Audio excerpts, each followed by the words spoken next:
definitivamente nosotros estamos llamados a marcar con identidad cada una de las áreas de nuestra vida, marcar con identidad la iglesia, es a lo que nos hemos dedicado todos estos años, a darle identidad, mucha identidad, que la gente se pueda identificar, que tenga una línea, un camino por seguir.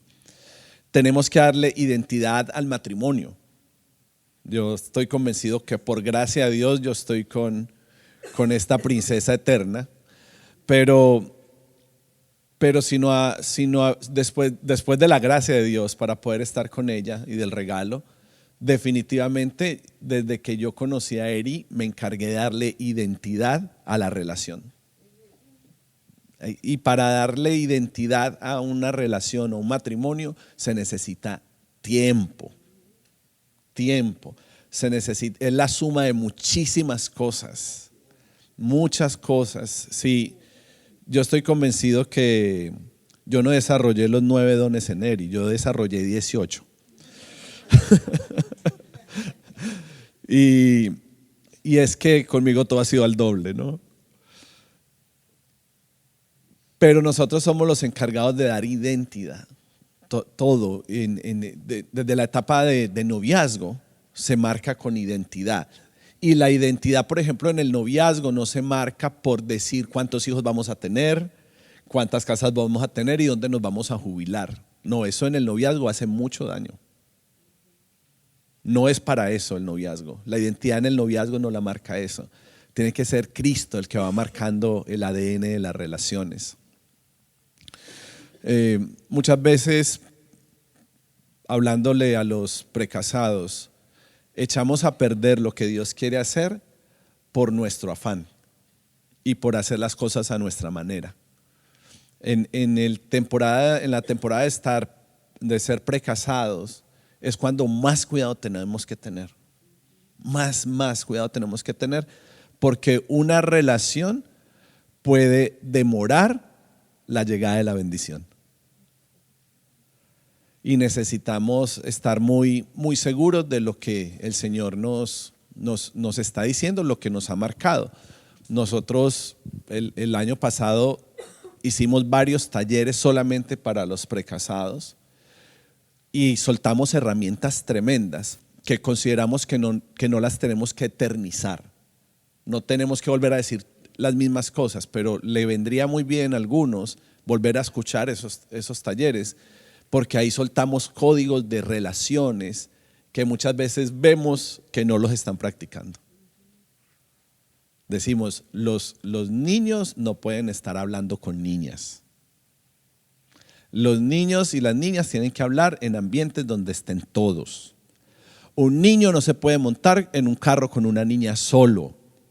Y empezamos a montar un montón, a soltar un poco de códigos de supervivencia para las relaciones que yo no los tengo que eternizar. No es mi responsabilidad, que los eternice YouTube. Y ahí están. Para que el que quiera ser sabio y entendido vuelva a repasar, porque yo las buenas cosas las vuelvo a escuchar, los buenos libros los vuelvo a leer, las buenas prédicas las vuelvo a ver. Porque hay cosas que se sueltan en estos ambientes, que se suelta tanta vida. Yo ayer escribía, acá vi un cuaderno, escribía tanto porque tengo que releer y tengo que volver a escuchar, porque cuando se suelta tanta vida tú tienes que estar hambriento y listo para recibir toda la sabiduría que Dios quiere impartir. Y entiendo que el Señor, por gracia, habla constantemente en Arde. Es la voz de Dios, del Espíritu está tan amplificada aquí, que aquellos que sepan caminar dirigidos por esa voz van a ver mucho fruto en todas las áreas, Entonces es bueno repasar y decir, bueno, replantearse y decir, ¿y yo por qué me estoy escribiendo tanto con esta chica? ¿Y por qué me atrevo a montarme en el carro constantemente con ella? ¿Y por qué estoy rompiendo ciertos códigos de supervivencia que ya me dieron? Y estoy posiblemente retrasando mi propia bendición por estar caminando sin el orden y sin la voluntad de Dios. Porque es que este cuerpo mortal es débil. Y mire, yo siempre he dicho algo, cuando uno está solo, se enamora del perro. Cualquier cosita que le despierte un sentimiento, uno se enamora. Cualquier cosita que le dé cariño, uno se enamora. Entonces, cuando uno está solo, yo lo sé, yo he caminado por años con precasados. O sea, una de lo que más nos ha dado el Señor desde que le servimos a Él es caminar con gente en la primera etapa. La mayoría de nuestros discípulos los hemos visto casarse y multiplicarse. Y produce mucho gozo caminar en un ministerio así, porque produce mucho fruto. Ahora están pariendo dos mujeres de Arde y están quedando 2 cupos nuevos para nuevos embarazos. Ya estamos repartiendo ficho porque no hay iglesia que soporte tanto movimiento. Y yo creo que queremos un ficho de esos. Y es lindo ver la forma como el Espíritu Santo se mueve y cómo nos multiplica y cómo crecemos. Eso es muy poderoso, se ve mucho fruto. Pero lo que yo más he visto a los precasados equivocarse o caer, o lo que más me han dicho, es que me han dicho, estoy enamorado. No, y he tenido algunos que les conocí 4 y 5 amores. Y de todos los 4 o 5 amores, Dios les habló. Ay, Dios me habló que esta era. Hey, estás solo, estás muy vulnerable. Estás vulnerable. Cualquier cosita que se mueve va a despertar tu emoción. Entonces, nosotros, la responsabilidad de los líderes pastorales no es decirle a las personas con quién estar o con quién casarse. No, qué pereza. Cada oveja escoge su pareja. Pero escoja bien, hermano. Porque esa carnecita con la que usted se está casando va a ser para toda la vida. Y después no va a venir como muchas personas, pastor, Dios me habló. Digo, babosa. Dios me habló, me dijo y lo vi en una visión y conozco sus errores, sus virtudes, sus defectos y estoy dispuesto a ir hasta el infinito y más allá. A los 6 meses de casado ya le está hablando el diablo. Empezó hablándole Dios y ahora ya le está hablando el diablo. Entonces, esto es serio. La verdad, para dar un paso, es serio. Hay que evaluar muchas cosas, porque si no van a ser un matrimonio frustrado. Y si empieza con impureza, termina mal. Si no hay pureza en la relación, va a terminar en muerte. Y ya cargamos mucho de nuestra naturaleza caída para reproducir maldad y para reproducir muerte. Entonces, desde la relación, en sus primeros pasos, hay que darle identidad. Identidad. Y nosotros, como padres, somos responsables de, por lo menos, infundir sabiduría e infundir temor a Dios. Entonces yo cojo a mis parejitas y en estos días le dije a una, necesito verlos con urgencia, porque quiero impregnarlos de sabiduría y de temor a Dios. Porque no es bueno que el hombre esté solo, ni que camine solo. Y hay de aquellos que se confían. Porque a mí ninguna carita de santo o sea, por cara de santo que pongas, a mí no me transas con esa carita. Porque la carne es débil. La carne es débil. Y cuando uno está solo, cualquier cosita que le mueve la cola le llama la atención. Pero sí, no está en el bosquejo, estoy hablando en el espíritu. Pero escoja siguiendo la dirección del Señor.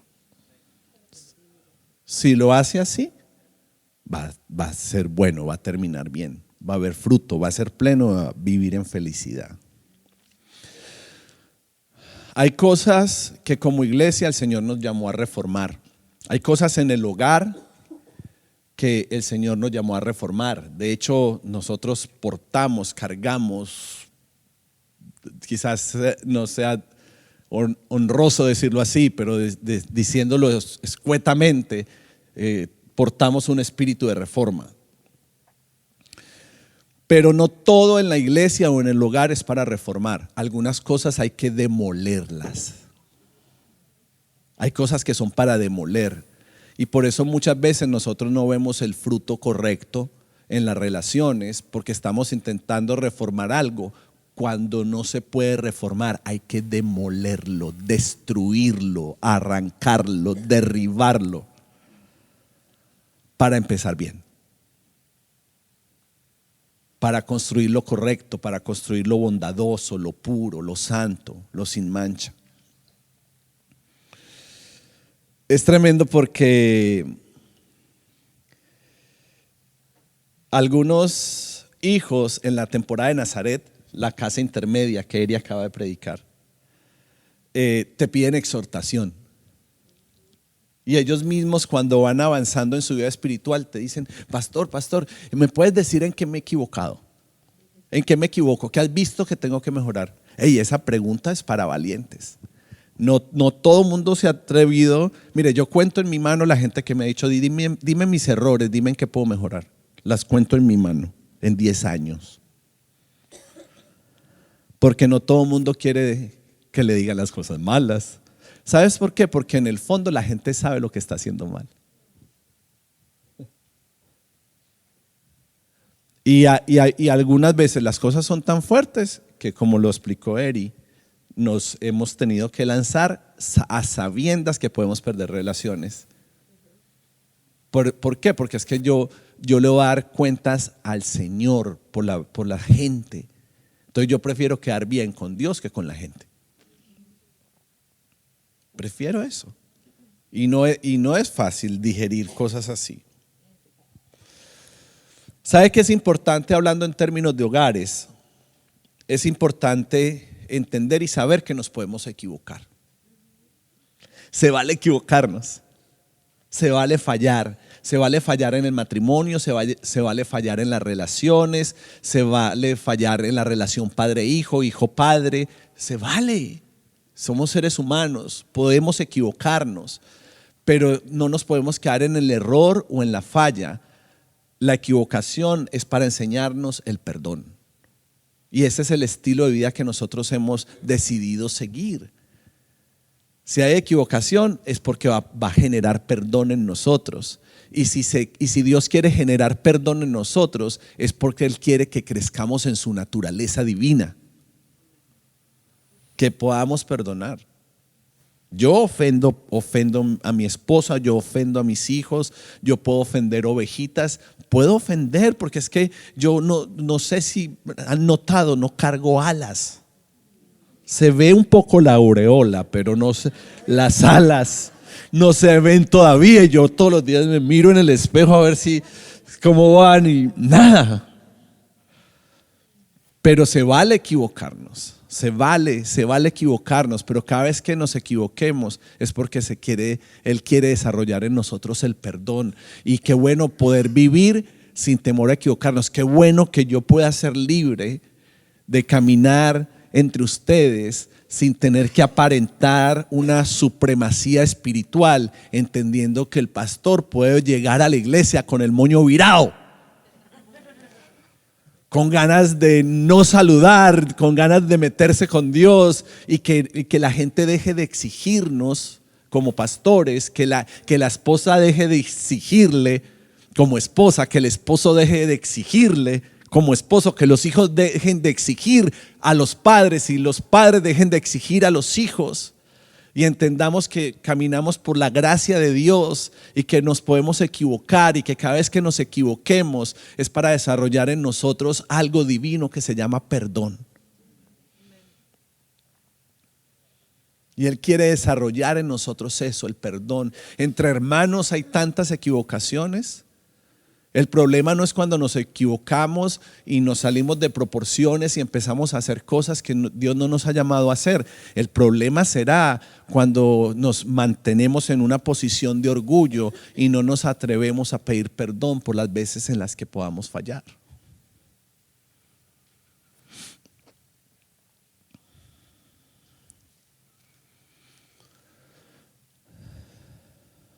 Así que yo quiero compartir sobre la casa de Capernaum.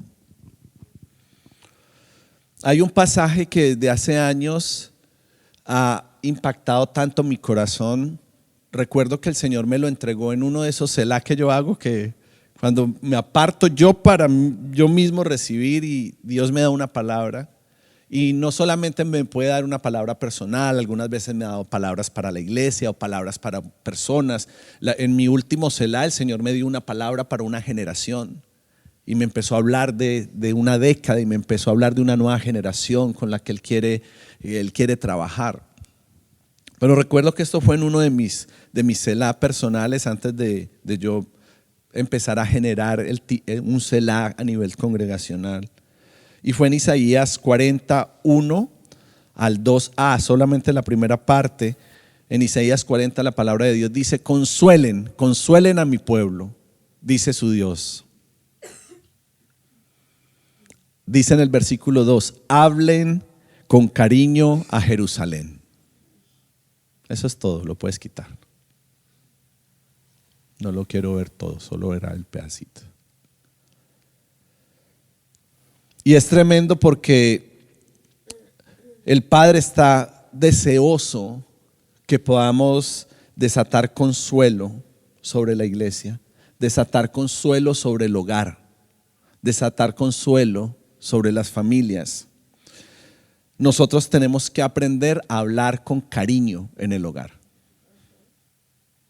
no hablar con hostilidad, porque yo no sé si a usted le ha pasado, esto es algo que yo he tenido que aprender, porque yo era muy hostil con mis palabras. Con lo que yo más puedo hacer daño es con las palabras. Al fin y al cabo, profeta, ¿no? Era tan malo usando mi boca que Dios dijo: ay, yo tengo que tornar esto para bendición y esto va a ser muy bueno. Porque con mis palabras yo podía destruir a una persona. La podía destruir con 2 palabras, una facilidad impresionante. Y el Señor decidió glorificarse en mi vida y a través de mi boca poder consolar y poder levantar y poder construir. ¿Qué es la consolación? La consolación es una acción o un resultado. ¿Es algo que hacemos o es algo que pasa? ¿Para qué? Para aliviar tristeza, aflicción, sufrimiento, pena, amargura o dolor. La consolación es para que el alma y el espíritu del hombre sea levantado. Y el Señor nos ha empezado a hablar que Él quiere levantar el hogar, que Él quiere levantar la iglesia, que Él quiere levantar sus hijos. Él no nos quiere ver en una condición de muerte, en una condición de derrota. Él no nos quiere ver agobiados, atribulados, con ansias, con temores. No, Él quiere que nosotros seamos levantados por encima de las circunstancias. Y eso solo va a pasar cuando nosotros recibimos una revelación de Cristo. Cuando su luz viene y nos ilumina el entendimiento, ilumina nuestro corazón. ¿De dónde viene Capernaum? De Mateo 4:13. Dice: partió de Nazaret y se fue a vivir a Capernaum. Está hablando de Jesús, obviamente, que está junto al lago en la región de Zabulón y Neftalí. Ahí es cuando Él se traslada a la última casa. Ya está. La historia empezó en un pesebre, ¿verdad? Se empezó a desarrollar en Nazaret, pero llegó a su cumplimiento y a su fin en Capernaum. Y vemos a Jesús caminando de forma natural en todas esas ciudades, pero cada uno de los puntos era para manifestar un diseño divino. Una temporada en la que si nosotros caminamos, pues se debe desarrollar. Capernaum viene del pueblo de Nahum y significa lleno de consolación. Este fue el centro del ministerio de Jesús. Aquí fue donde ya estaba funcionando Arde en plenitud. Y es tremendo porque esa ciudad de Capernaum terminó siendo condenada porque Jesús hizo muchos milagros en ese lugar, pero la gente nunca se arrepintió. Y nosotros tenemos que tener mucho cuidado porque el Señor siempre está hablando y siempre está haciendo milagros, pero nosotros no podemos ser insensibles. Nosotros no podemos ser insensibles. Nosotros tenemos que ser sensibles a lo que Dios está haciendo en medio de nosotros y alegrarnos con todo. Alegrarnos cuando un bebé es presentado, alegrarnos cuando alguien es promovido, alegrarnos cuando una mujer queda en embarazo, alegrarnos cuando una pareja es encontrada en el propósito de Dios, alegrarnos cuando alguien recibe una bendición, cuando alguien es sanado, alegrarnos cuando alguien tiene una apertura en su vida para Cristo. Tenemos que aprender a alegrarnos de todo lo que Dios hace para no ser insensibles. Necesitamos aprender a ser sensibles en medio de lo que Dios está haciendo y siempre tener corazón de niños para llegar a una prédica, aprender, a recibir, a crecer y querer ser alimentados. La palabra de Dios dice que estemos ansiosos y dice que debemos de estar ansiosos por la palabra como un recién nacido que quiere leche. Pero tenemos que ser sensibles para no terminar siendo condenados porque no nos arrepentimos.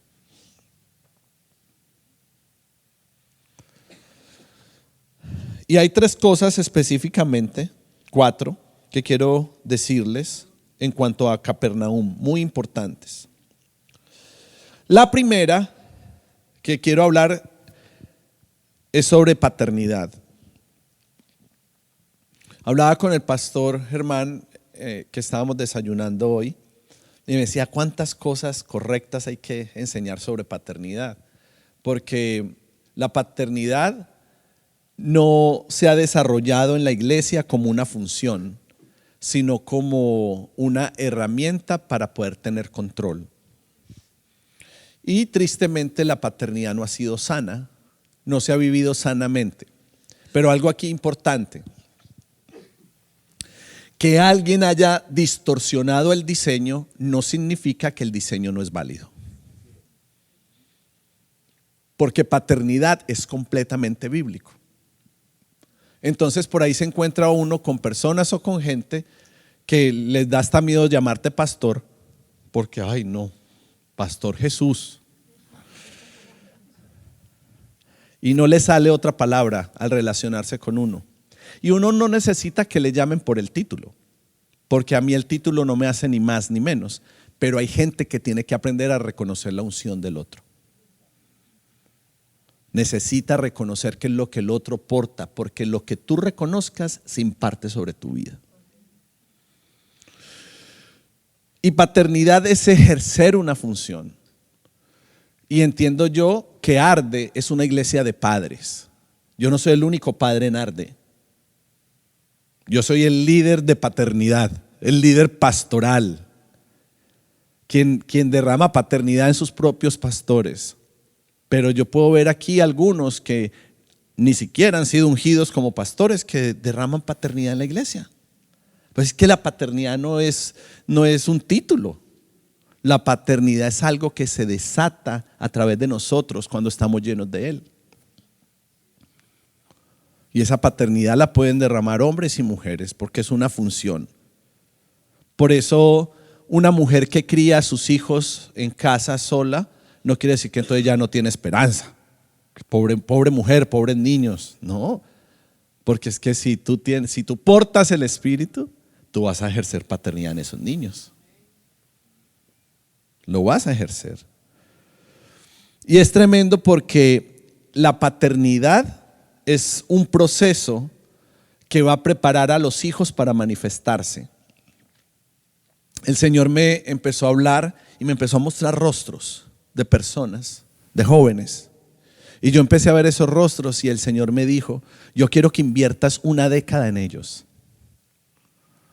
Y era una especie, una suerte de contratación laboral, cuando yo pensaba que Dios ya no me andaba contratando, sino despidiendo de todos los cargos. Y me empezó a encomendar una asignación que me llenó de mucha esperanza y me produjo mucha consolación en mí, un desafío en mí también. Porque no hay nada mejor que detonar en otras personas la vida del Espíritu para que ellos se puedan manifestar. No hay nada mejor que ver a alguien desarrollándose en el llamado y en el propósito de Dios. Pero para eso se necesitan padres. Cuando alguien intenta en sus propias fuerzas manifestarse, lo echa a perder. Se necesita guía, se necesita acompañamiento, se necesita paternidad, sabiduría en la guianza. En 2 Corintios 6:18, nueva versión internacional, dice: yo seré un padre para ustedes y ustedes serán mis hijos y mis hijas, dice el Señor Todopoderoso.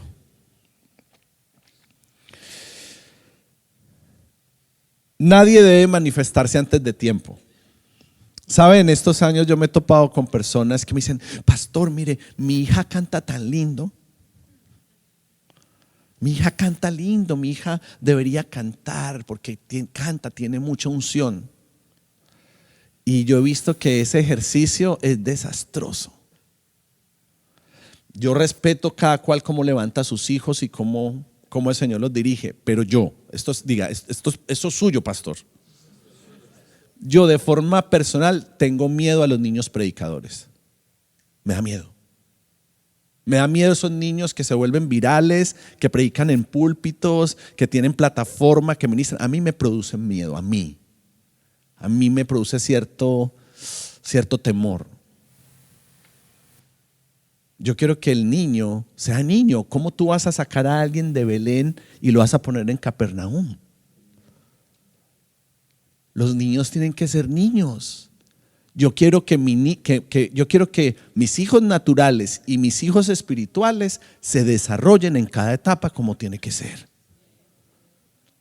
Por eso cuando vienen personas a la iglesia y se unen a Arde, yo quiero primero darles oro, darles incienso, irles dando mirra, porque no le voy a decir: mira, vas a terminar muerto de una, porque si no tampoco los quiero espantar.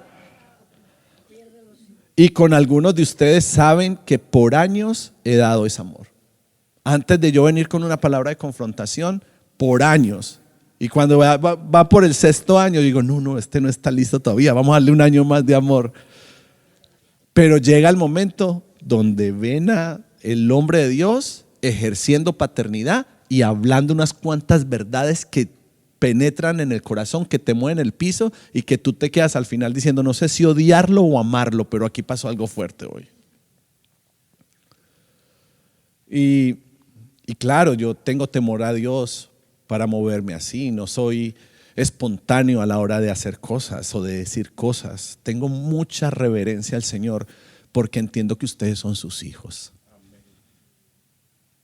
Y yo quiero cuidarlos, entendiendo que son herencia de Jehová.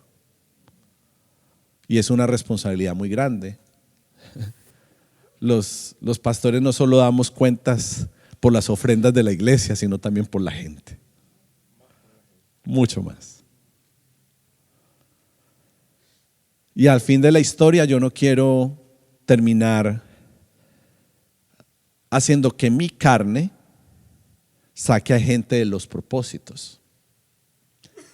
Después de tiempo profético fue increíble porque terminó tiempo profético y todo el mundo salió con una sensación de renuncia. Y hubo gente que vino y me dijo: mira, yo voy a renunciar a la iglesia.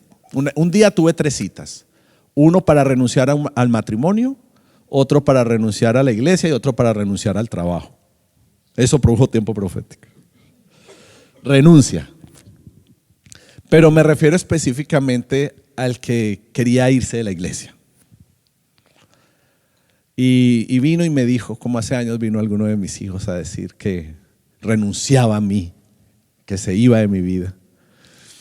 Y vino a decir, renuncio a la iglesia. Hay mucha falta de amor, hay mucha apariencia, no me siento bien, no me siento amado. Cruzo por la puerta y no me saludan y me dan la espalda, se hacen como si no estuviera aquí. Yo lo escuché, habló, la voz le temblaba y hablaba y hablaba y hablaba.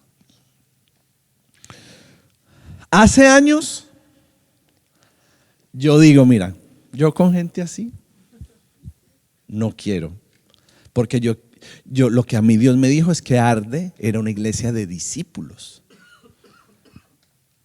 no de cabritos, de discípulos. Entonces yo en otro tiempo me lavo las manos, él me está renunciando oficialmente, él me está diciendo me voy, porque él no me estaba preguntando, él me está diciendo me voy.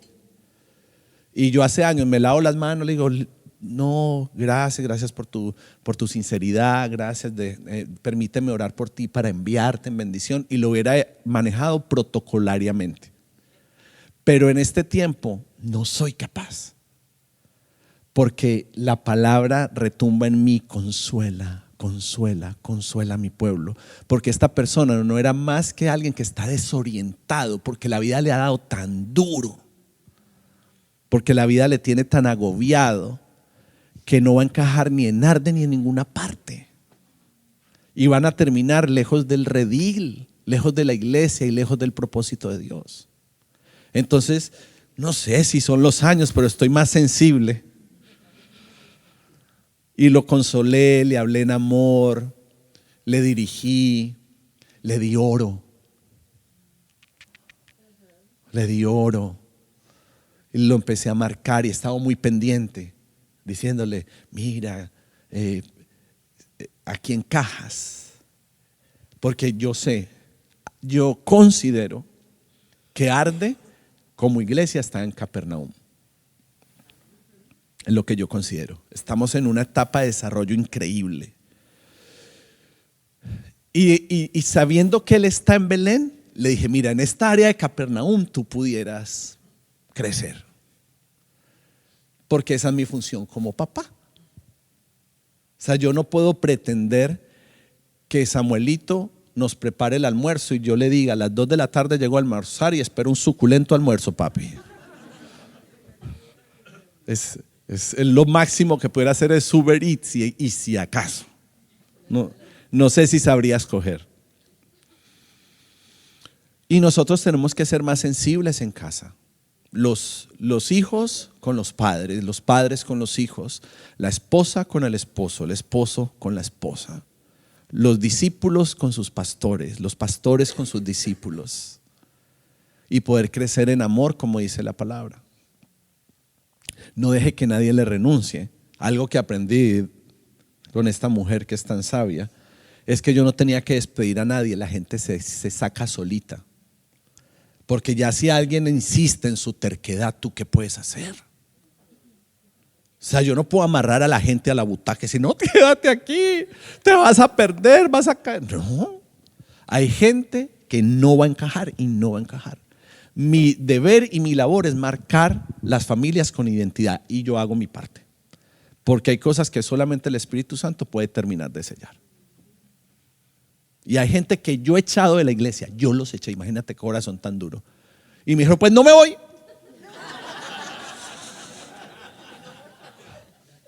Y no se fue. Le dije, pero yo no quiero que estés en Arde, tú no das fruto, y le metí con todo. Y no me voy. Yo le dije, entonces es un proceso para mí esto. Porque es que uno muchas veces espera que la gente dé, y cuando digo de, no estoy hablando de recursos ni de finanzas ni nada, estoy hablando de dones. Hay una demanda de dones sobre cada uno de los que estamos aquí. Y muchas veces uno está esperando que la gente done al ritmo de lo que yo he dado, y como desde mi perspectiva yo doy tanto, yo veo que hay gente que está muy quedada. Y digo, no, pero Pero es que aquí se da, es así. Pero a el Señor es donde dice, pero recuerda tú donde has terminado por causa de tu entrega y de tu disposición. Por eso yo te posicioné en un lugar para que tú seas administrador de todos los otros dones en la gente, pero nunca le exijas a nadie dar como tú, porque te vas a frustrar. Y eso se lo he enseñado yo a ella,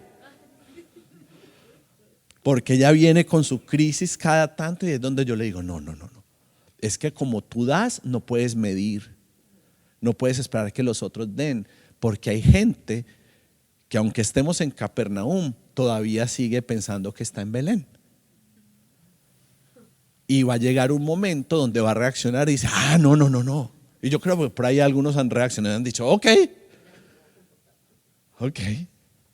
Y empiezan a actuar de acuerdo a la temporada en la que están. Porque tú no te puedes casar y seguir viviendo la vida de soltero. Tú no puedes casarte y decir, bueno, no, hoy es viernes, happy hour.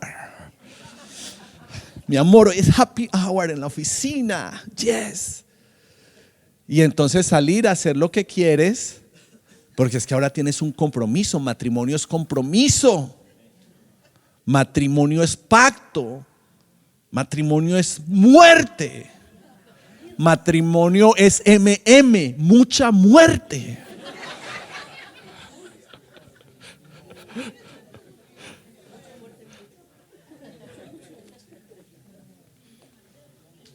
Y tiene que haber un cambio. Pero ¿quién se sentó con el matrimonio a decirle en lo que se estaba metiendo? Si pensábamos que matrimonio era mucho sexo, y es mentiras.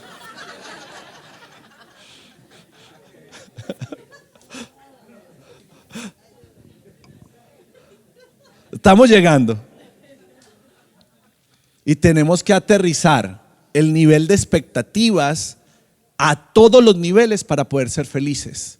Ustedes no pueden poner una expectativa en la iglesia, no pueden poner una expectativa emocional en la iglesia. Mire, yo les aconsejo que no, yo sé que el Señor es el que nos va a mover, pero ni pongan expectativas en tipo de lugar o cosas, nada. Dejen que Dios diga cómo va a ser. Nosotros estamos simplemente siguiendo su voz. Vamos a ser simples, sencillos y entender que Él es suficiente para cada uno de nosotros. Pero para ser feliz hay que quitar la expectativa que tienes de Él. Y tú tienes que quitar la expectativa que tienes de ella. Para ser feliz yo tengo que quitar la expectativa con la que veo a mis hijos. Y mis hijos deben quitar la expectativa con la que ven a sus padres. Porque o si no, van a terminar frustrados con los padres. ¿Estamos encajando? Y ahí es cuando vamos realmente a ser felices, porque vamos a entender que vivimos para dar y no para recibir. Entonces la niña que canta, hermoso, que no lo dudo, hay un regalo que yo sé que el Señor me dio. Y es que Dios me ha dado una capacidad sobrenatural de posicionar las personas en el tiempo correcto. Y es una capacidad que sé que no es mía, pero que si tú ves fruto en arde, es por esa gracia que Él desató sobre mí. Y esa facilidad de posicionar a la gente en el momento correcto. Porque yo no tengo temor de posicionar gente. No, si la pelea en la casa es porque yo le digo a Erika, yo voy a predicar una vez al mes en la iglesia. Me dice, pero Will, ¿cómo se te ocurre? Tú eres el pastor, el líder pastoral. Porque por mí venía a saludar de vez en cuando. Y yo, boom. Yo armo el calendario de predicadores. Pero entiendo que también tengo un tesoro para compartir y que la gente se alimenta de la vida de Cristo que fluye a través de mí. Pero sí hay una capacidad en mí de posicionar en todo. O sea, yo tengo una capacidad para posicionar. Yo voy nutriendo los chats de la iglesia. Parqueo, cafetería, ATV, A-Live. Yo voy nutriendo por todos lados porque hay un regalo en mí para ver tesoros en la gente. Y no quiere decir que un lugar en donde tú sirves en la iglesia es un lugar eterno. porque eso tampoco es correcto. Pero sí entiendo que todos los lugares donde el Señor te coloca en la iglesia son una manifestación de un Belén para tu vida. Un lugar para dar, un lugar para adorar y un lugar para morir. Ojo, porque hay muchos códigos que el Señor está desatando. Y si tú eres fiel en lo poco, Dios te va a poner en lo mucho. Y no tiene que ver únicamente con un lugar físico, ministerial dentro de la misma iglesia. Posiblemente sí, tú siempre estarás en un área, pero en tu vida vas a estar siendo promovido constantemente por servir en esa área. Y tú vas a ver cómo tu vida avanza, cómo tu matrimonio avanza, cómo tus finanzas avanzan, cómo todo avance, cómo todo emprendimiento avance. Wow, Señor. Sí, yo sé algo, ¿verdad? Es hogares y Dios está insistiendo. Aleluya. Entonces, ¿cómo hacer que un niño se manifieste antes de tiempo? ¿Cómo manifestar un niño que no sabe limpiarse ni el popis, ponerlo a hacer algo ministerial porque simplemente tiene un don? Cuando no ha vivido sus procesos de quebrantamiento, porque el altar puede ser algo simpático y chévere porque nuestros hijos vienen sin la malicia que nosotros llegamos, pero eso no quiere decir que no los podamos cuidar. Y a alguien que está empezando, tú, por bueno que sea, tú no lo puedes posicionar, porque tú tienes que esperar que la vida de Cristo venga sobre él. Y es preferible ser invitado que tú mismo invitarte.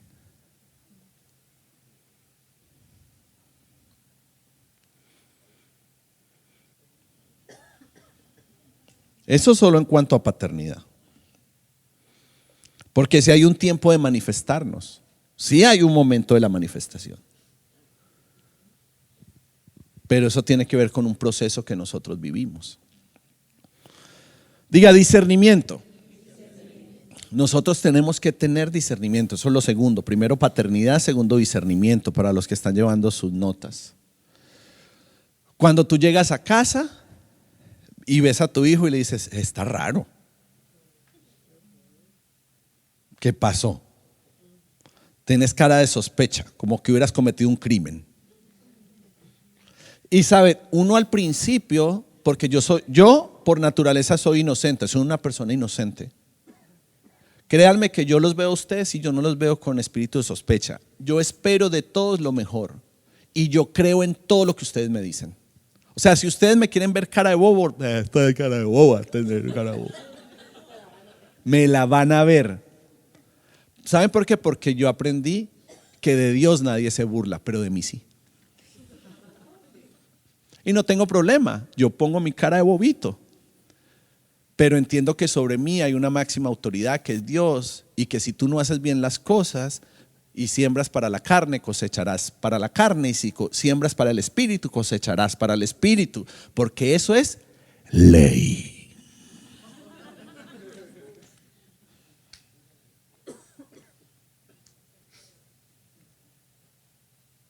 Pero qué bueno poder tener el discernimiento. Y he aprendido, había espíritus que yo no sabía reconocer y distinguir, y hoy por hoy ya sé cuáles son. Hay un espíritu de engaño en el hombre que yo no conocía y me costó mucho y fue muy doloroso poderlo conocer, pero ahora lo detecto inmediatamente, es un espíritu de engaño. Antes no lo distinguía. Con mis propios hijos yo he ido aprendiendo a entender los espíritus que los intentan dominar porque no los poseen. Pero a todos nosotros hay espíritus que nos van a intentar dominar, aunque somos hijos de Dios. El problema es cuando nos poseen. Entonces yo aprendí a verle la cara a mi hijo y yo digo, no, que algo no está bien. Y yo digo, no, aquí pasó algo. Aquí hay una mentirilla o mentirota. Y aprendí y la veo y él dice, papi, Dios te habla en serio, ¿no? Bueno, sí. Y discernimiento, hay discernimiento. Y es muy poderoso poderse mover así. Y yo le pido al Espíritu Santo de Dios que venga sobre usted discernimiento, porque ese discernimiento es en las relaciones, en los negocios, en la iglesia, en todo lo que hacemos. Necesitamos el discernimiento para identificar fuerzas espirituales que nos quieren desviar de propósitos espirituales,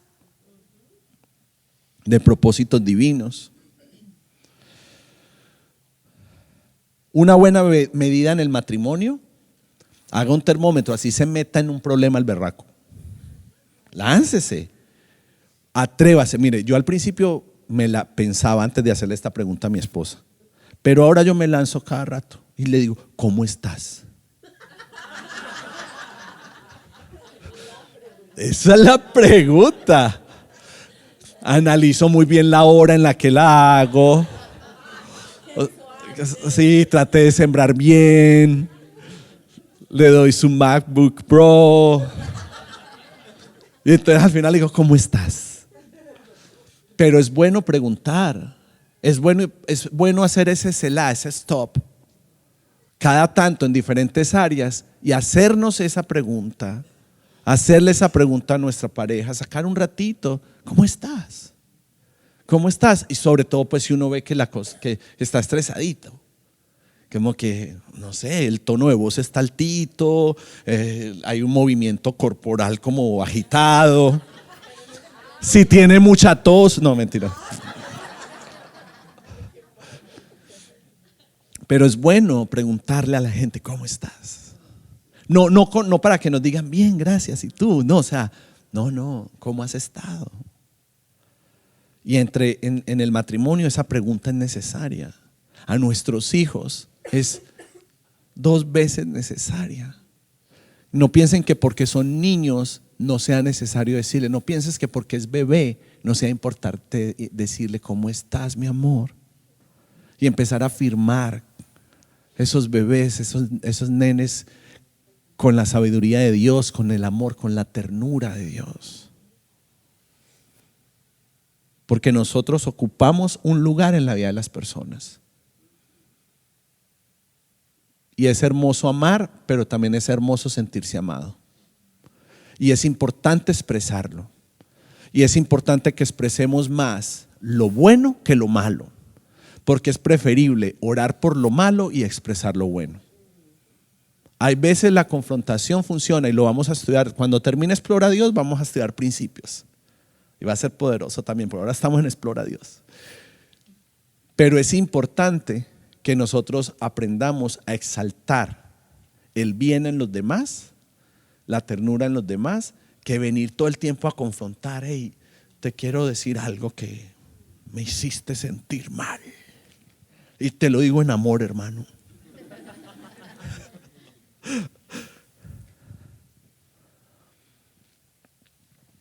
Yo siempre digo que en el abecedario de Dios, la primera letra es A, de adorar. La segunda es B, de ser buenos. Tenemos que ser gente buena. Proverbios 14:26 dice: el temor del Señor es un baluarte seguro que sirve de refugio a los hijos. Eso es lo que yo quiero enseñarle a mis hijos. Temor al Señor. Decirle: mi amor, eso no está bien, eso no es correcto. ¿Por qué? Porque los hijos, si tú te confías, van tomando como de una especie de cuerda y de soga, y van tratando de irse más lejos, ¿verdad? Y tú les marcas pautas, pero ellos van a siempre intentar romper las pautas para medir qué tan fuerte es la soga o tan flexible es. El tema es que nosotros no nos ocupamos como padres de estar mirando esa soga, esa cuerda, y estar evaluando.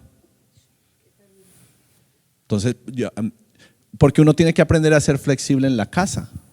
¿Se acuerdan que lo he dicho? Yo dije: no, hasta que no tenga 18 años no le doy celular, porque tiene que tener 18 y tiene que pagárselo él. Pero tuve que ser flexible y reevaluar. ¿Por qué? Porque no tiene 18, pero ya tiene responsabilidades mayores, y tienen que ver la mayoría con su servicio al Señor, y yo tengo que darle las herramientas para que él pueda servir correctamente a Dios. Entonces ahí yo cedí, le marqué ciertas pautas, pero cada tanto el teléfono duerme donde no debe dormir. Porque siempre me van a medir el aceite hasta donde yo voy a dar. Entonces, el teléfono no es su cónyuge, no es su enamorada, no duerme con él. Porque un niño con un teléfono en su habitación se puede corromper. Con un electrónico en su habitación se corrompe. Entonces el teléfono duerme en mi cuarto. Pero cada tanto voy a ser medido a ver si se me pasa que el teléfono no amaneció donde tenía que amanecer. Porque nuestros hijos nos miden. Y nosotros tenemos ahí que ser muy radicales y marcar pautas. Próxima vez que el teléfono amanezca donde no debe dormir, entonces tendrás una multa de un día sin teléfono. Y se empiezan a marcar pautas para que, ¿saben por qué? Porque son pautas de supervivencia. El temor a Dios se va a impartir en nuestros hijos por la misma dirección y las mismas consecuencias que nosotros generemos. En otra faceta será una revelación. Pero nosotros tenemos que hacer nuestra parte, porque el temor al Señor será un baluarte seguro para ellos, y es donde ellos se van a refugiar, donde ellos se van a guardar. Diga discernimiento. Tercero, santificar. Tenemos una responsabilidad de santificar nuestro hogar. Y es una responsabilidad de todos. Yo cumplo mi parte. Entonces, por la naturaleza de mi esposa, lo primero que tenemos es que ella y yo somos muy libres. ¿Qué quiero decir? Que ella es muy transparente conmigo y yo soy muy transparente con ella. Nuestra relación llegó a ese punto de madurez.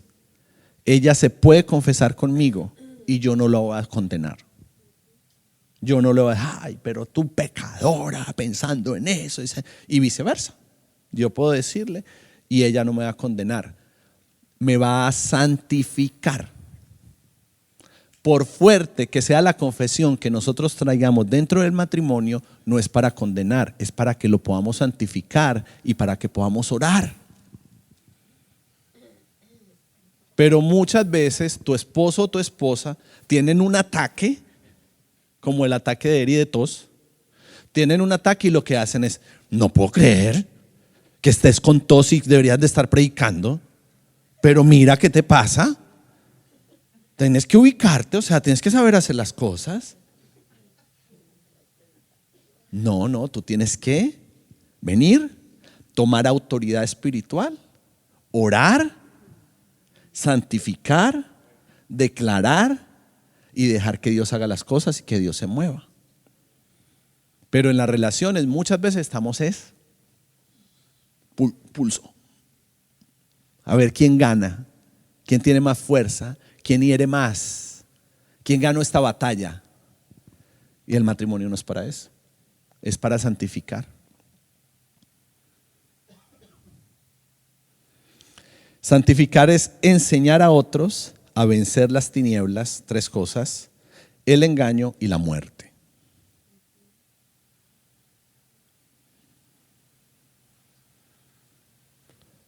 Algunas cosas que estoy reforzando simplemente de lo que arrancamos desde ayer.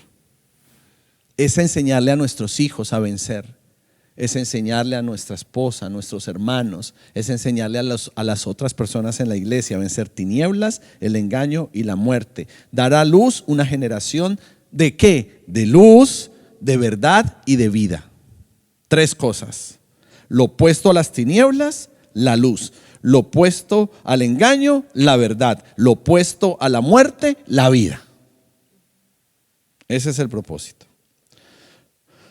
En términos de santificar, Proverbios 22:6: instruye al niño en el camino correcto y aún en su vejez no lo abandonará. Es para eso. Mire qué tremendo. Hace algunas semanas, nuestro hijo mayor le hizo una pregunta, casi que ruego, casi que temor a mi esposa. Y le dijo: mami, ¿cierto que ustedes no me van a dejar? Lo que pasa es que hay muchos niños de mi edad que se quedaron sin padres. Y justo esa pregunta fue incluso antes de lo de Kobe Bryant, antes de lo del basquetbolista. Eso fue antes de que él cayera. Y él nos hizo esta pregunta: ¿verdad que ustedes nunca me van a dejar? Y la hizo delante de Samu. Imagínate esa pregunta tan fuerte delante del más chiquito. O sea, es fuerte para el grande, imagínate el chiquito, el impacto de la pregunta. Estaba aquí. Y Erika trató de sortear la situación, yo no estaba, la trató de sortear y en cuanto pudo me dijo: Will, mira lo que pasó. Yo creo que tenemos que hacer algo. Porque ante las dudas y las inquietudes de nuestros hijos, nosotros tenemos que actuar. Tenemos que sacar el tiempo, tenemos que responder, porque si no van a crecer de forma insegura y van a crecer sin acceso al Padre. Queremos que ellos crezcan con confianza y seguridad de que a los papás les pueden preguntar todo. Entonces le dije a Eri: bueno, yo sé lo que tengo que hacer, creo saber lo que tengo que hacer, pero es muy fuerte y no sé si tú lo vayas a soportar. Y Eri que me dijo: ¿en serio? Y yo: sí, porque yo a mi hijo le tengo que hablar en verdad. No le puedo dar una respuesta a su alma, sino que tengo que dar una respuesta con sabiduría para que realmente reciba la impartición de Cristo, no la impartición de lo que quiere oír. Porque ¿qué es lo que quisiera oír el alma? Nunca te dejaré. No, si me voy a morir a los 120 años, ¿qué te pasa? Y él, claro, ¿y qué va a hacer el niño? Te va a creer. Pero imagínate, si el dueño de la vida es el Señor, Él es el que controla. Nosotros no tenemos autoridad en nuestra vida. O sea, ese hombre se montó en ese helicóptero y nunca pensó que no regresaba a casa. Nunca. Y cuando pasan esas cosas se genera en nosotros temor al Señor. Y decir: hey, tenemos que valorar el abrazo de la mañana cuando nos despedimos de nuestra esposa. Tenemos que valorar el besito de buenas noches cuando dormimos. Porque es que la vida no la tiene comprada nadie. En las noches mueren niños, jóvenes, adultos y viejos. Y eso pasa. Entonces nos sentamos los cuatro. Eri me dijo: sí, hagámoslo. Nos sentamos los cuatro. Y les dije que la razón por la cual nos estábamos reunidos era por la inquietud de Cris. Y cada vez que yo digo que convoco una reunión en la familia, Cristian mira a Samuel y dice: estamos en problemas. Estamos en problemas. Y les dije: esto surge por una inquietud de Cris y antes de hablar, quiero mostrarles un video. Y les puse el video de un pastor que perdió a su hermano pastor en México y murió, digamos que repentinamente. No pudo superar una operación a corazón abierto. Un hombre muy joven, una iglesia poderosa, una iglesia grande, una iglesia influyente, una iglesia hermosa. Y ver la carta del pastor despidiendo a su amigo pastor, wow, yo lloré, no los conozco, lloré viendo ese hombre hablar, leyendo esa carta, lloré como loco. Y se las mostré. Y bueno, Erika derramaba en llanto inmediatamente. Samuel con los ojos hacia arriba así, para que las gotas no cayeran. Y Cristian como que, ¿qué está pasando aquí? Porque Cristian no quiere tampoco mostrar debilidad. Entonces termina el video, que ya el video habla por sí solo, y les digo: ¿saben qué? La muerte es inevitable. Ninguno de aquí de los cuatro la tiene comprada. Les dije: por ley natural le pido a Dios que yo sea el primero que muera, porque soy el más viejo de la casa. Así no parezca. Les digo, después, por ley natural, debe morir mami. Después debe morir Chris y después debe morir Samu. Tú eres el último que debería morir. Imagina, más duro. Eso es la ley natural, pero les dije, pero la verdad, solo Dios es el dueño de nuestra vida y cualquiera de los cuatro puede morir en cualquier momento. Esa es mi respuesta. O sea, yo sí te pudiera dejar, papi. Sí pudiera dejarte. Y lo que quiero hacer hoy con ellos, les digo, recuerden, es una reunión familiar. Esta fue mi reunión de hogares del mes. Les digo, lo que yo quiero hacer hoy es despedirme de los tres, oficialmente, porque yo no quiero dejar un testamento. Yo quiero que ustedes les queden mis palabras en su corazón y en su espíritu, de lo que yo pienso en vida y de lo que yo les diría el último día de mi vida. Miren, el ambiente estaba lleno de la presencia de Dios.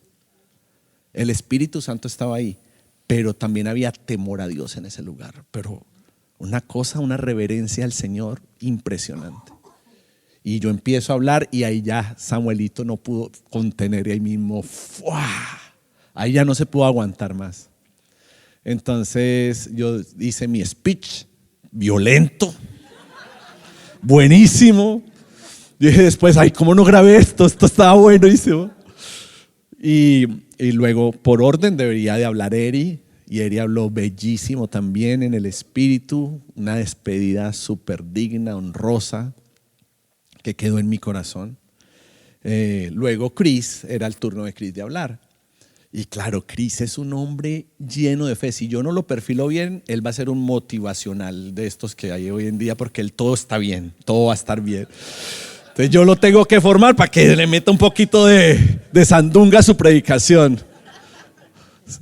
Y me dijo, pero Chris habló también muy lindo. Y me dijo, aunque yo sé que todo va a estar bien, dijo. Y es lindo porque ellos también son profetas y impartió verdad y impartió vida y también en ese ambiente. Y luego Samuelito habló súper lindo, que para un niño de 10 años, wow, yo dije, oh my God, este peladito está tan sabio, tan sensible, porque hizo el ejercicio. Creo que lo hizo mejor que Chris. Hizo el ejercicio y se despidió de una forma impresionante. ¿Por qué les digo esto? Porque esto tiene que ver con santificar la casa. Esto tiene que ver con dar respuestas. Esto tiene que ver con hablar verdad. Esto tiene que ver con tomar autoridad en nuestro hogar. Y ser sensibles y ser conscientes. Esto crea un nivel de conciencia diferente. Y eso tiene que ver con santificar. Primero es paternidad, segundo discernimiento, tercero santificar. Cuarto, la manifestación. Nosotros todos los que estamos aquí somos hijos por adopción. Pero la gloria como hijos de Dios se va a tener que revelar. Hay algo en nosotros que se tiene que manifestar, que no podemos contener. Hay un tiempo para estar en Belén, para transicionar a Nazaret y para manifestarnos en Capernaum. Por eso es que yo, desde mi punto de vista, no pondría un niño a predicar en la iglesia. Porque eso puede producir ego al hombre, ego al niño, ego a la congregación. Y la primera vez que yo solté un micrófono, ya, tú predicaste a los 18, a los 17. Pero yo estaba seguro porque le estaba entregando el micrófono. Y nunca fue porque los papás me dijeron. O sea, a mí me dicen los papás que su hijo está listo para predicar. Yo le digo, Dios lo bendiga, vaya para... Aquí hay una iglesia muy buena al frente. Porque es que esto que creyeron que esto es con manager o qué. Por Dios, no funciona así. Lo puse porque Dios me habló. Porque miren, hasta la primera vez que Chris fue al teclado, pasaron años de preparación de Cristian. O sea, Cristian toma clases de teclado desde hace muchísimo, desde que era un niño, un bebecito chiquitico. Empezaron sus clases. Pero antes de yo posicionarlo ahí, él vivió muchos procesos. Y al final lo puse porque Dios me dijo que lo pusiera, no porque yo hubiera querido. Yo lo hubiera guardado más antes de exponerlo a algo así. Yo lo hubiera hecho diferente. pero soy sensible a la voz del Señor, como lo he sido con cualquier persona. O sea, Chris no está en el teclado porque es el hijo del pastor, porque Dios me dijo. Yo no me muevo por influencias, esto no es un concurso político. Esto es un ejercicio espiritual, la iglesia es un ejercicio espiritual. Y cada uno tiene que vivir sus procesos antes de ser manifestados. Porque la manifestación tiene que ver con una gloria de Dios que se tiene que revelar. Y esta es la base bíblica de esto. Romanos 8, 19, 21. La creación aguarda con ansiedad la revelación de los hijos de Dios, porque fue sometida a frustración. Esto no sucedió por su propia voluntad, sino por la del que así lo dispuso. Pero queda la firme esperanza de que la creación misma ha de ser liberada de la corrupción que la esclaviza, para así alcanzar la gloriosa libertad de los hijos de Dios. Porque fue sometida a vanidad por causa de la caída del hombre. Ayer lo explicó magistralmente el pastor. El juicio es por causa del pecado, y definitivamente esto va a traer consecuencias negativas, pero el versículo lo dice claramente: hay esperanza. Hay esperanza, y de esas de la que nos pegamos. Me gusta como dice la Reina Valera, porque dice: porque el anhelo ardiente de la creación es aguardar la manifestación de los hijos. Diga, la manifestación. Y eso va a depender de la gracia de Dios, no de nosotros o de nuestras fuerzas. Esas 4 cosas son fundamentales en Capernaum: esa paternidad, ese discernimiento, esa santificación y esa manifestación. Y como familia espiritual necesitamos crecer en todas estas cosas, porque tenemos que comportarnos a la altura de lo que Dios está haciendo en medio de nosotros y de lo que el Señor está haciendo en la iglesia. Usted tiene que evaluarse si se está comportando a la altura de lo que está pasando en arte y decir: ok, ¿me estoy comportando a la altura? O sea, ahora la iglesia se fue a hacer un esfuerzo doble en todo. Y sí, el Señor nos va a bendecir al doble, pero nosotros tendríamos que hacer o dar al doble. O sea, requiere un mayor esfuerzo, requiere un mayor compromiso. Pero si Dios está dirigiéndonos y nos está guiando, que así son las cosas, yo me imagino, me supongo, no sé, quizás Alvarito, el pastor, alguno me pueda dar luz con respecto a esto. Pues yo me imagino, no sé si sea bíblico, pero yo me imagino al pueblo de Israel caminando en el desierto, decía que seguían la voz, ¿verdad? Que eran obedientes a lo que tenía que pasar en el desierto.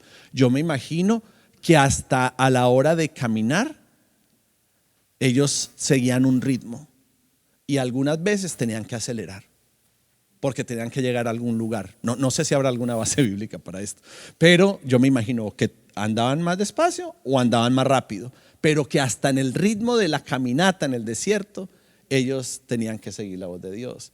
Entonces es como que yo siento que nosotros tenemos que esforzarnos más, porque vamos a recibir más. Pero es que esto no es por la fuerza de la inercia, de que Dios abre así, caen las bendiciones. No es por obras, eso lo tengo claro. Pero ¿qué estamos provocando nosotros como hijos de Dios?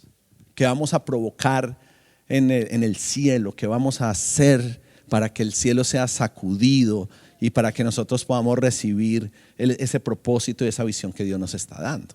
¿Me explico?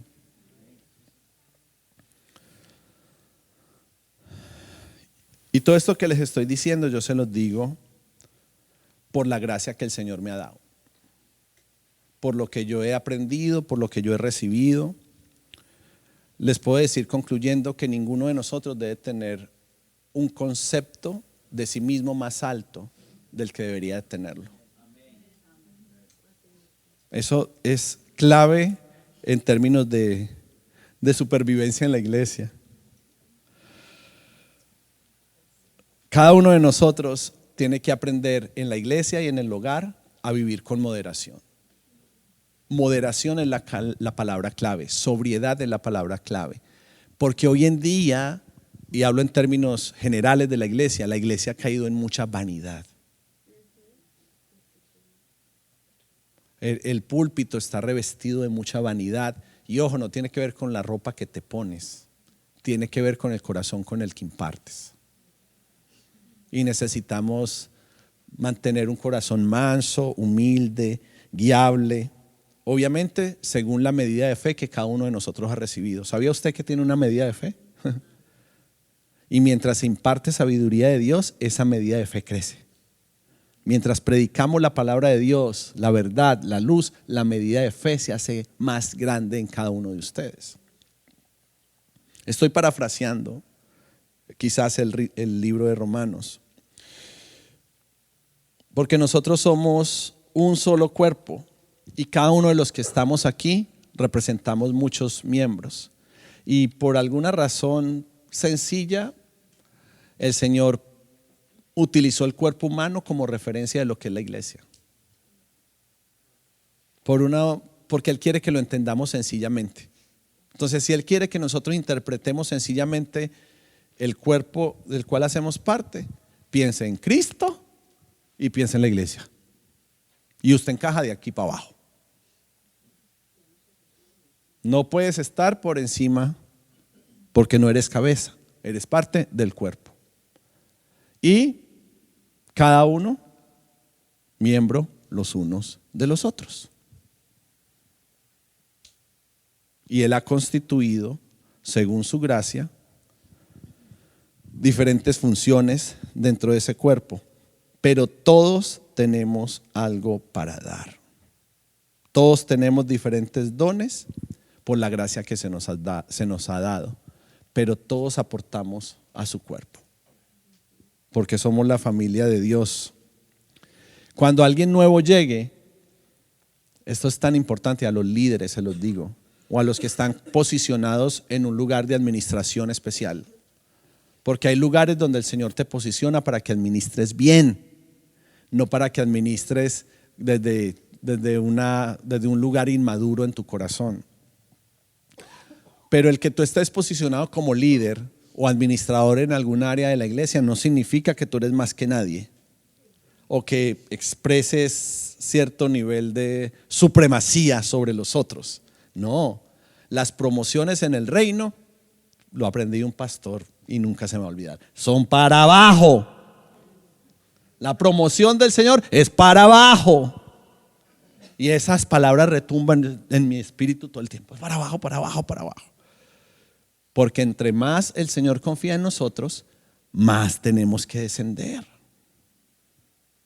Para que la gracia de Dios abunde y no seamos nosotros en nuestra naturaleza caída manifestando autoridad. El reconocimiento debe venir por las otras personas. Y sí está bien que los otros honren tu labor.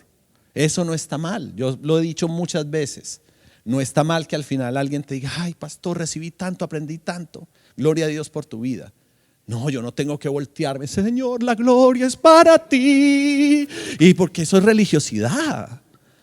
Porque al fin y al cabo toda palabra buena que venga sobre mí es una afirmación a Cristo, el Cristo que mora en mí.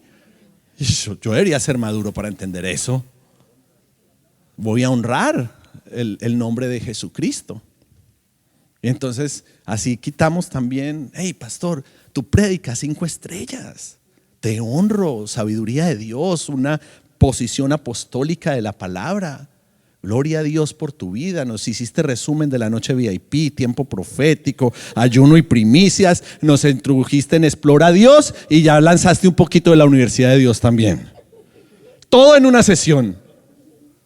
Todo hasta la noche VIP abarcó. Después te digo por qué. Después le explico por qué, pastor.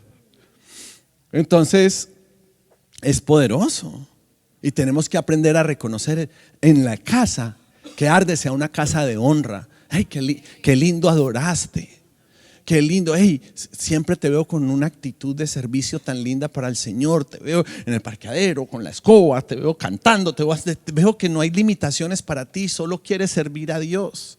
Que coseches todo ese esfuerzo y todo ese trabajo. La honra entre nosotros, honren en su casa, honren a su esposo un viernes. Mi amor, es viernes, fue una semana de trabajo, te honro. Qué buen trabajo, gracias por proveer, gracias por trabajar. Mi amor, te honro, qué almuercito qué buen almuerzo.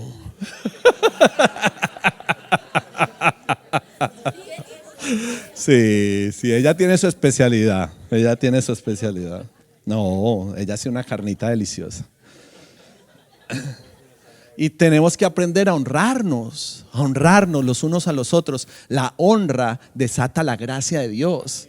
Y en tu casa, si tu esposo está cabezón y testarudo, empieza a ministrarle bondad, empieza a ministrarle misericordia, empieza a ministrarle amor, empieza a ministrarle lo correcto. Y tú vas a ver cómo tanta palabra de Dios va a empezar a producir un cambio en su corazón.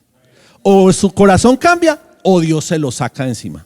Porque así funciona. Así funciona. Pero que sea Dios el que lo haga, no tú. No es con tu justicia, es que Dios haga su propia justicia. Porque muchas veces la justicia de Dios tiene que ver con un proceso de muerte para nosotros. Y hay gente que se deja usar.